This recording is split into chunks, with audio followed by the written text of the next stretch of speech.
Hi, I'm Dan Ciamatero, writer and artist of Snot-Ball Comics. Every year I enjoy countless hours of holiday, Christmas time entertainment. Why, you ask? Why does anybody do anything? Why do you ask so many questions? This year, as my special gift to the interwebs, I'm counting down my top 10 faves in 4 distinct categories. So, dust off those cookies and milk, fire up that Yule log, and remember, these here are my picks. So if you don't like them, you could go suck an egg. And now, Snot-Ball Comics presents a Snot-Ball Christmas Countdown.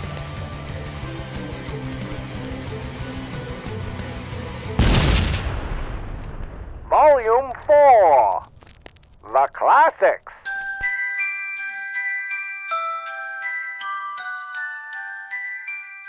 Christmas means presents, lots and lots of presents. for those of you out there who watch my other videos thinking, this guy is a hack, just where the fuck is insert universally beloved favorite here anyway? What a fraud. You all owe me a very big apology, as I have set aside a whole countdown for those gems right here. Bet you feel pretty stupid now, don't ya? But I can't stay mad at you, so join me one more time as I rank the best of the best, starting with America's favorite lasagna-loving tabby cat. Initially, I wasn't too sure if this would be a good fit here, but I decided that the character's legacy alone would be enough to squeeze this quick watch onto the Holiday Hall of Fame. Bizarre. Essentially, this here is Alf all over again, where a lazy, sarcastic, self-absorbed glutton Gadgets, toys, greed, avarice. I love it. is played against type in service of the season. Here, Garfield is at his most sympathetic, warm, helpful, and generous even to lifelong rival Odie, all the while holding his trademark cynicism snugly in the pocket in the interest of brand recognition. This show provides a fun experience that is far less precious than others on the list, an approach that mostly works in its favor, with the notable exception being the grandmother character, who can come off more than a little grating when used for laughs, but who redeems herself completely in her quieter moments. For fans of the Fat Cat, this colorful family celebration is the one for you. It's not the giving. It's not the getting. It's the loving. There, I said it. Now get out of here. Is that why he's called Santa Claus? That's why, honey. That's why. Surprisingly, this is not the only Rankin Bass Santa Claus origin story. Nor is it, in my opinion, the best. But it is the most well-known and iconic, and it is really, really fun. Notably, the first of these specials to feature the legendary Mickey Rooney in the titular role, this one serves as an official in-canon starting point of the interconnected R&B universe.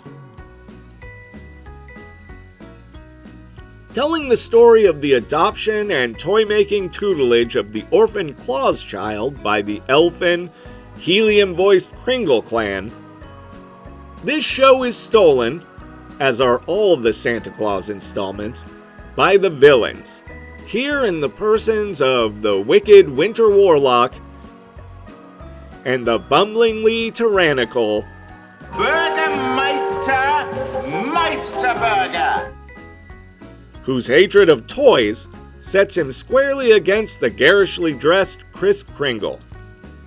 This musical fairy tale, which aims to establish many of the character's legendary tropes, says the quiet part out loud, as it showcases every single one of Santa Claus's clandestine methods as explicitly criminal in nature. Toys are hereby declared illegal, immoral, unlawful, and anyone found with a toy in his possession will be placed under arrest and thrown in the dungeon. From the chimney, to the stockings, to the nocturnal visits, each previously suspicious gift-giving technique is here confirmed in its felonious motivation. In the end, and only after the off-screen death of Santa's antagonist, is this delinquent activity accepted by all and welcome into our hearts and homes year after year. You better watch out. Better not cry. Better not pout.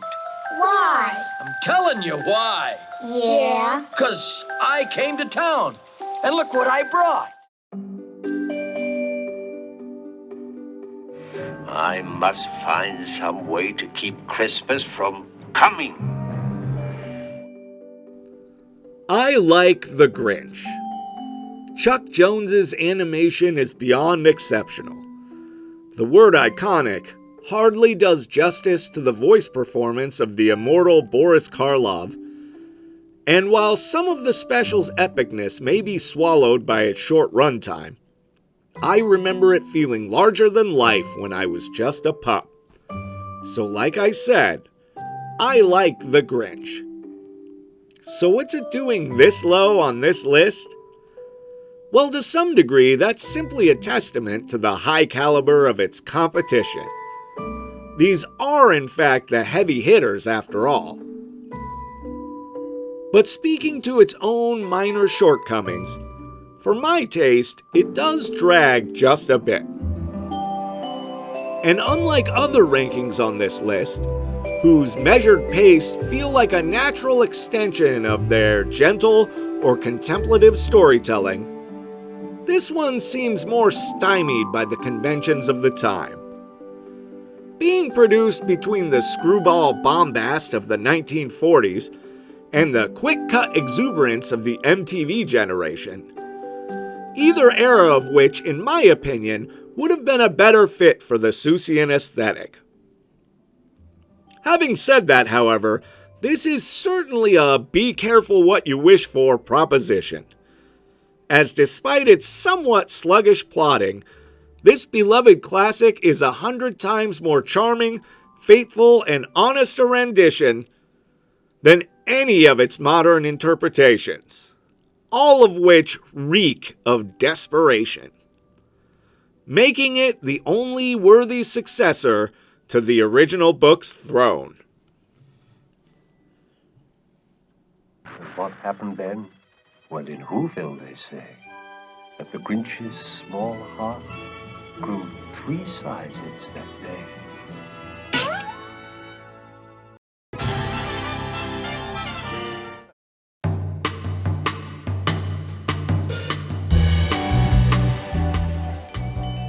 Happy birthday! Much like our Grinchy friend before him, our wintry pal Frosty here suffers from a minor, yet noteworthy crack in his otherwise sterling facade. But his has absolutely nothing to do with pacing. To that point, pretty much every one of the Rankin Bass productions, the ones on this list at least, are far ahead of their time when it comes to sustaining a fun and frivolous tempo. And Frosty here is the best of the bunch in that department. No, the point at which this snowman begins to melt stems from one unforgivable infraction. Silly snowmen. Once they come to life, they don't know nothing. Come to life? To put it very simply, this is not a stop-motion production. I'll say that again for the people in the cheap seats. This is not a stop-motion production. Here in the future, I kind of feel bad docking it points for this. especially when considering that as a traditional animation, it's very close to the best on this list. Its character designs are cute and charming, its line weight and colors are unique and innovative, as are some of its kooky solutions to limited animation. But no amount of sophisticated, nuanced analysis will soothe the years of disappointment I experienced as a young child, agonizing over the fact that Frosty looked so out of place amongst his peers. A sad reality indeed. That being said, this was then and will always be one of my all-time favorites. There's no denying Frosty is a Christmas-time all-star. And there's no denying him his place on this list. I want that hat, and I want it now. If you so much as lay a finger on the brim, I'll never bring you another Christmas present as long as you live.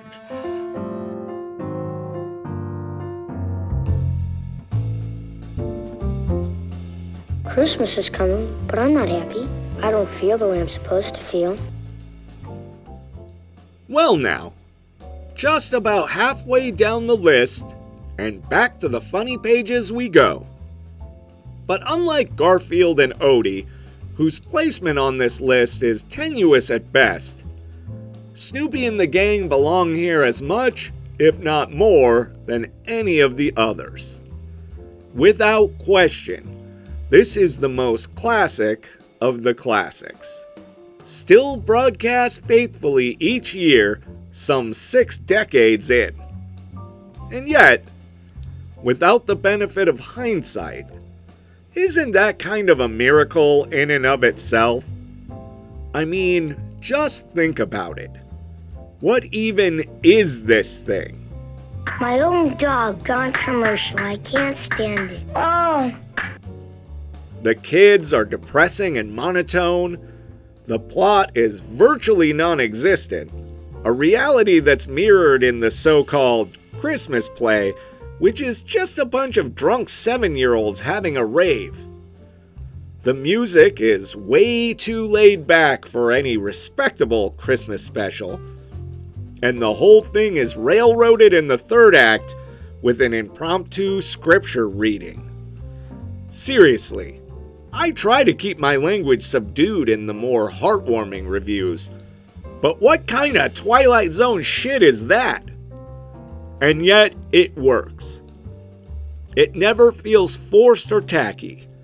It never feels preachy, even when it's literally being preachy. All I want is what I have coming to me. All I want is my fair share.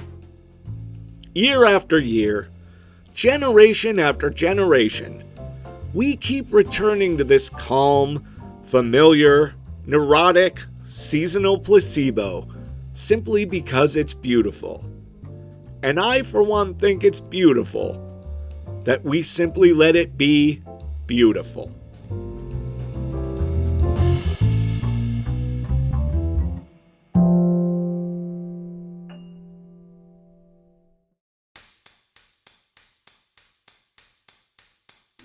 You don't believe in Santa Claus, do you, Dad?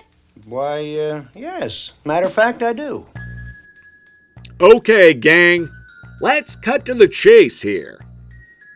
These rankings are all a bit shorter than the ones in my other countdowns. I'll admit, a small part of this is because I'm kinda burning out here. But the main reason is because you've seen all of these. Frosty, the Grinch. I ain't breaking no new ground here. I say my piece, then it's on with the show. But this one here may well be the shortest of them all. And it's all because of these two guys here. These two are the reason for the season. Mind your blood pressure, hotcakes. Mother warned you about that low boiling point of yours. Sure, the rest of the special is swell too.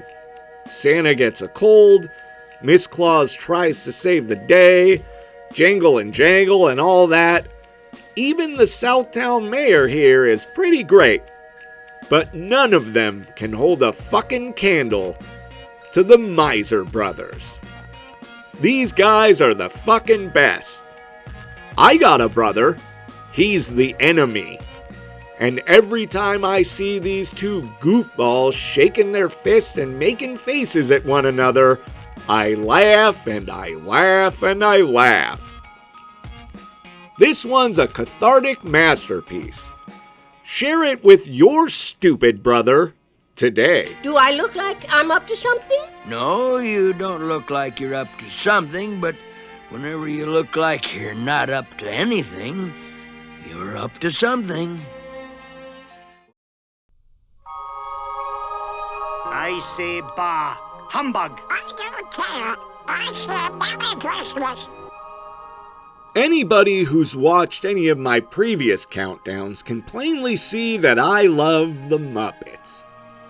Even if you didn't see the one where I spelled it out for you. But this here is a credit where credit is due situation. And to that end, it's the mouse who has the best Christmas Carol adaptation, period. It is the Alpha and the Omega, the absolute GOAT, and all pretenders to the throne can suck it. Well, nobody's perfect. Mickey and the gang here realized this classic so definitively that for years, when I saw a version that was more complete than this one, I would view the omitted scenes as tacked on and superfluous. And now that I've accepted those scenes as essential, I would love to see an updated version with the missing bits animated back in. Maybe on the big screen, Mr. Disney? Aside from familiarizing a generation of kids with Mr. Dickens' seasonal mainstay, this classic's most enduring contribution is unquestionably the introduction of the tight-fisted penny pincher, Scrooge McDuck,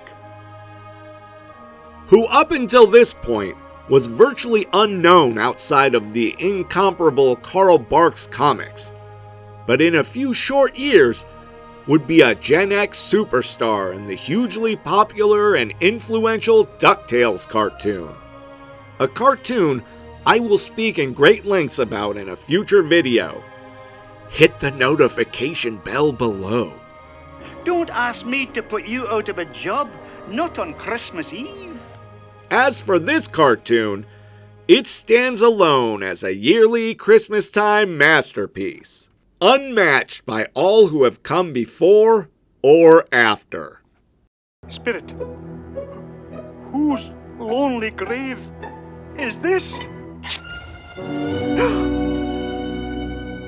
Why, yours, Ebenezer. The richest man in the cemetery. Please,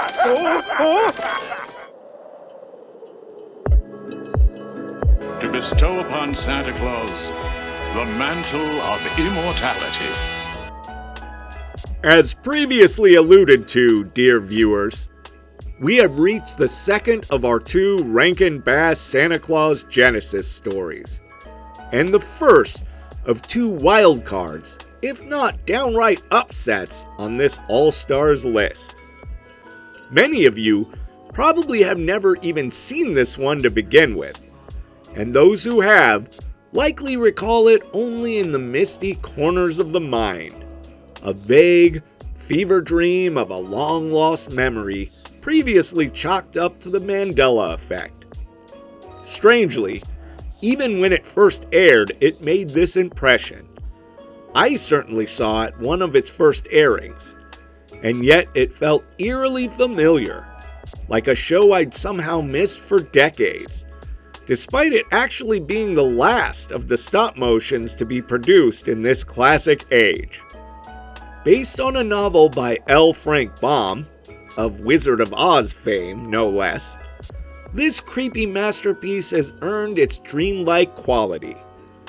Bathed in pagan imagery and populated by a host of orcs, nymphs, and fairies, this is the Lord of the Rings of Christmas stories, which, for a seemingly lazy day holiday special, is deceptively dense with mythology, adventure, and epic atmosphere. Being the last, and likely most forgotten of these legendary productions, this sleeper hit is, in my opinion, very, very close to the best that Rankin and Bass have to offer. We bestow this mantle upon Claus, who is called the patron saint of children.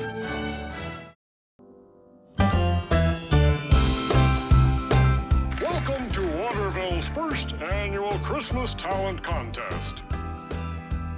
Did somebody say Muppets? Did someone think that we had exhausted all of our Muppet options before we got to this definitive list? Someone sure thinks a lot of stupid things, as they have forgotten, overlooked, or, God forbid, are simply unfamiliar with this 1977 Muppet masterpiece, Emmet Otter's Jug Band Christmas. If it's the latter, I can tell you that your parents have done you a great disservice.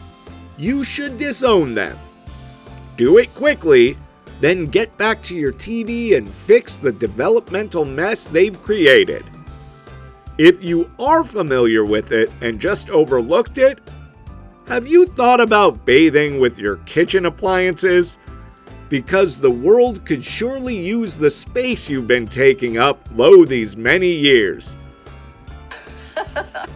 Yeah, well, sometimes you gotta talk tough to these people.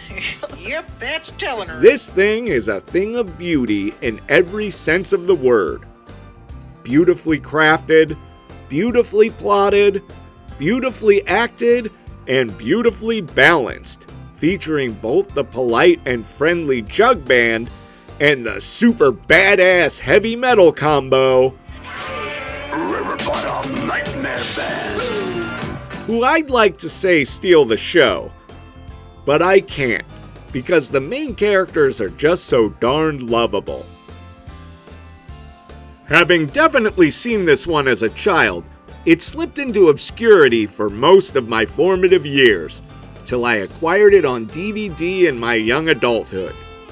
Since then, I have held it with white knuckles in my holiday rotation, the gold standard of beloved and cherished Christmas perfection, second only to one. That's fine music, folks. I thought you needed something a little extra, but it appears to me that what you needed was each other. Well, we're mighty honored you liked it.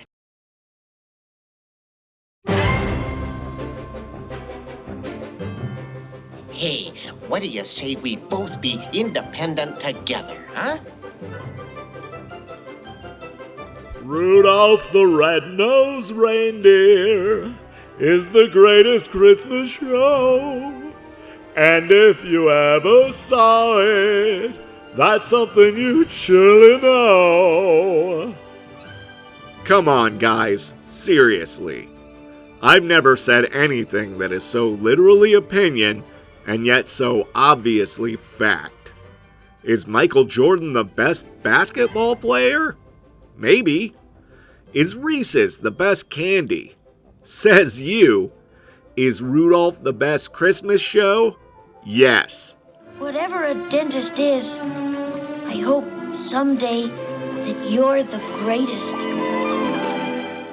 At this point, I'm almost sorry to have wasted your time. This one was obvious way back at BoJack.